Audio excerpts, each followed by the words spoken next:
So then I will shut. Good day to everyone. Welcome to my talk, and I will talk about the EPON white paper entitled Achievements, Remaining Gaps, and Future Directions. So I'm pleased to present the Elixir EPON white paper to you. With it, we established community-driven standards for handling and analyzing plant pangenomes and superpangenomes. It covers nomenclature, quality control, data formats, visualization, and practical implementation challenges. We are currently sitting at version 3 during the review process. We have quite an extensive review process parsed and are currently sitting at 3 approved peer reviews. The goal is clear. Make pangenomic data truly fair, findable, accessible, interoperable, and reusable, and thus support research and crop reading through downstream analysis like GWAS, QTL mapping, marker-assisted selection, and genome editing, as a result from pangenome analysis and a refined set of standards.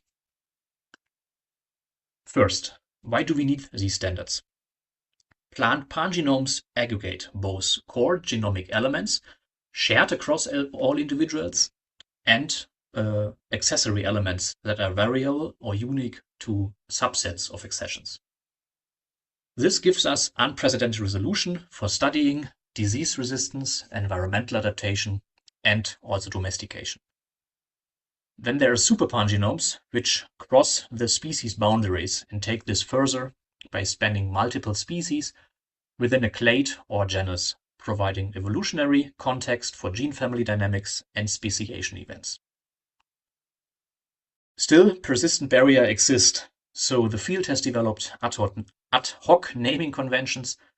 We have inconsistent quality control, and there are legacy datasets that lack proper metadata, and we still suffer from fragmented repositories. The white paper tries to address these gaps with new practical guidance and clearer distinctions between intraspecies pangenomes and interspecies superpangenomes. So let's clarify the differences between the two approaches. Intraspecies pangenomes capture the fine-grained genetic variation within a crop's germplasm and its immediate wild relatives. They are ideal for high-resolution breeding applications. In contrast, interspecies superpangenomes integrate chromosome-scale assemblies across a divergent wild and cultivated species set. They reveal a much broader gene repertoire. For example, only about 54% core genes were found in a tomato superpangenome, and tens of thousands of wild-specific structural variants and presence-absence variations were already lost during the domestication bottlenecks. However, these two strategies are complementary. Pangenomes optimize precision within current elite material, while superpangenomes expand the long-term genetic basis for resilience. Quality control for superpangenome and analysis must adapt to greater divergence in repeats, structure, and also gene pools. The white paper begins with foundations, namely the naming conventions and ontologies. So accessions must follow MIAPI standards and incorporate institution identifiers followed by the accession number. For example, for the barley accession Barke, we would use IPK Gatersleben as the prefix and then Hordeum 13170 as a suffix to identify the accession clearly. Genome assemblies use a 4 or 5 field identifier. For example, species, variety, project version, Oryza sativa, Nippon bear, and then the rice pangenome version 1.0. Gene identifiers should combine the assembly name with annotation version, chromosome, and gene number. And pangenes receive project-level identifiers like Oryza sativa, rice pangenome, followed by a pan gene ID, which is basically a continuous number. For legacy identifiers which are still present, they should be preserved via cross-references for stability. In this paper, we propose a generalized feature identifier that as a concept, a GFI, as a core recommendation. This provides a stable, queryable label for any genomic feature, like transposable elements, non-coding RNAs, and regulatory motifs, independent of the discovery tool. This ensures that the entire dark matter of the genome can be cataloged with the same rigor as coding genes are. Further, a core metadata schema is critical for interoperability and should include thresholds for core, shell, and cloud genome definitions. In section 4 of the paper, we discuss data formats and give guidelines about repositories and practical implementations. So, for example, assemblies should go into FASTA files, annotations into GFF or GTF files. Structural variants should be covered in VCF or BCF file, autogroups in TSV, and complex pangenomes in GFA, which is a graph format. We recommend the deposition into public repositories like ENSDC, which stands for International Nucleotide Sequence Database Collaboration, into the Ensemble Genome Database, but also the Chinese National Genomics Data Center to ensure global accessibility. Metadata must be captured in structured format like JSON-LD or RO-Crate, including every software used, software version, and full provenance. Real-world adaptation challenges remain. Inconsistent metadata across projects. We have limited native support for GFA and RO-Crates in major repositories. And there are still legacy datasets that predate any of these standards.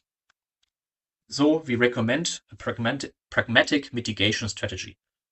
Submit a minimal compliant package consisting, for example, of FASTA files, GFF, VCF, and the core metadata schema to one of the main repositories. Then attach a single RO-Crate archive containing the full GFA, detailed workflow files, and validation reports. For legacy data, we suggest to reconstruct missing fields from biosample records, re-annotate it with liftoff, and wrap everything in an RO-Crate patch. So these solutions should work equally well for both PAN, but also for SuperPAN genomes.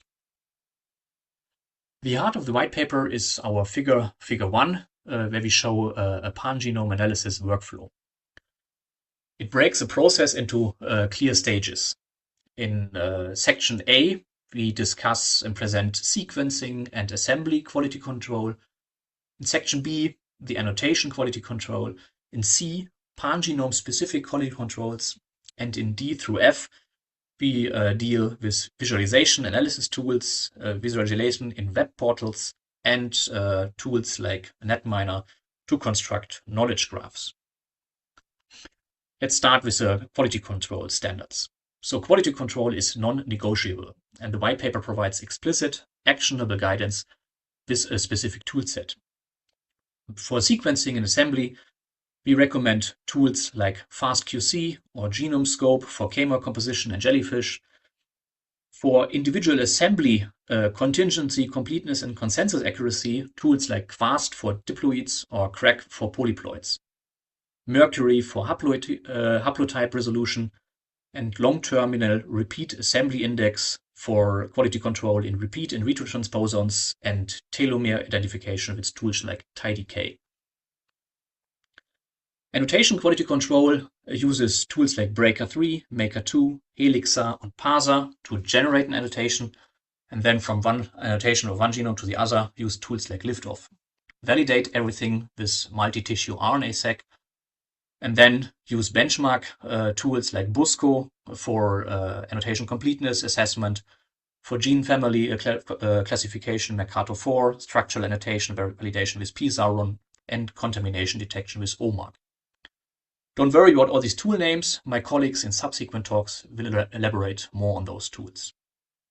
For pangenome-specific quality control, we can use saturation curves to assess whether a pangenome is actually reflecting and saturated the available structural variation. So we give guidance, for example, for diploid species, 10 to 20 accessions are advised, and for polyploid accessions, 30 to 50 accessions are necessary. Structural variants are called with Sniffles2 or SVIM, presence-absence variation with Panaru, and gene family expansion dynamics can be assessed with AutoFinder or Café5. Because of greater divergence in repeats, genome size, and structure, Super pangenome quality control demands stricter per-assembly validation, deeper high-C anchoring, transcript mapping, and additional comparative metrics, such as core versus dispensable gene proportions and structural variation hotspot validation. The toolset for super pangenome quality control is the same as for, more or less the same as for pangenome quality control. This should prevent error propagation in cross-species analysis. Now let's come to the visualization analysis.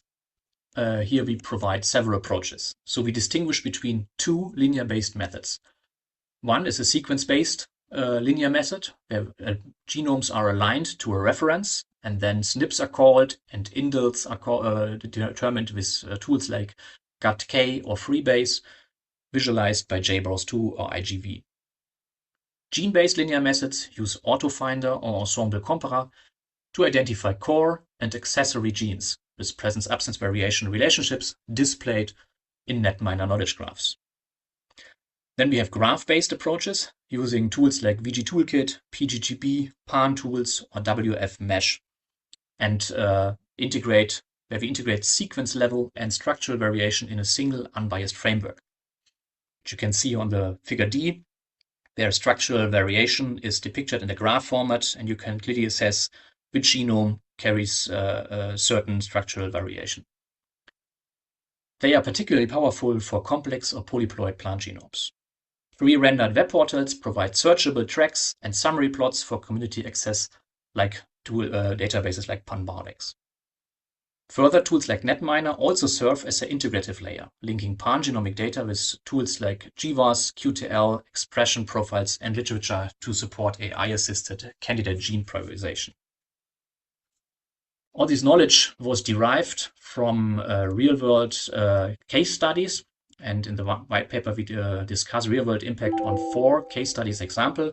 One is a Barley pangenome version 2, where automated quality control pipelines and validation gene sets resolved annotation inconsistencies, enabled discovery of structural variants at key loci for disease resistance, malting quality, and plant architecture, ultimately improving the GWAS resolution.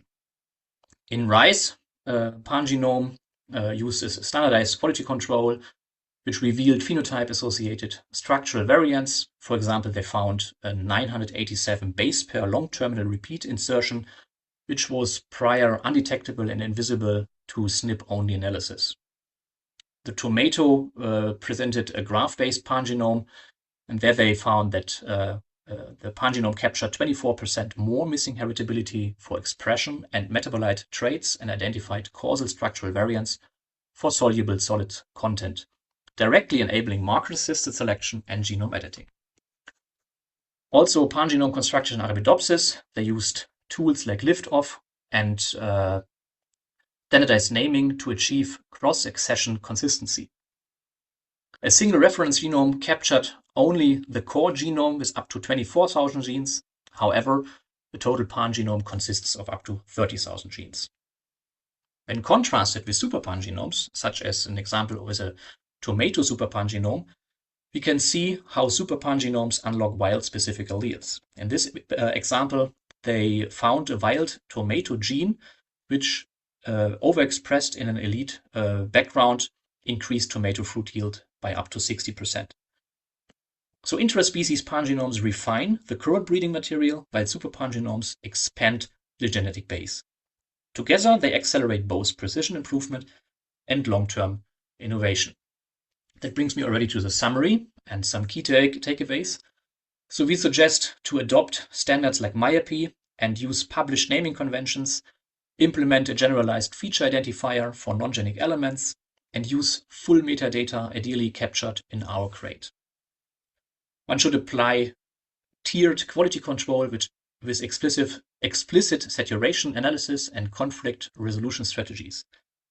Deposit data in public repositories using version workflow and hybrid formats. These standards now directly link pangenomic resources to GWAS power, QTL mapping, and genomic selection and genome editing. And we end the white paper with a community call we call on the global plant genomics community to adopt and iteratively refine these guidelines. By doing so, we will transform fragmented data sets into interoperable, reproducible, and truly translational resources for crop improvement and also evolutionary biology. Please find the white paper following the link on the slide here.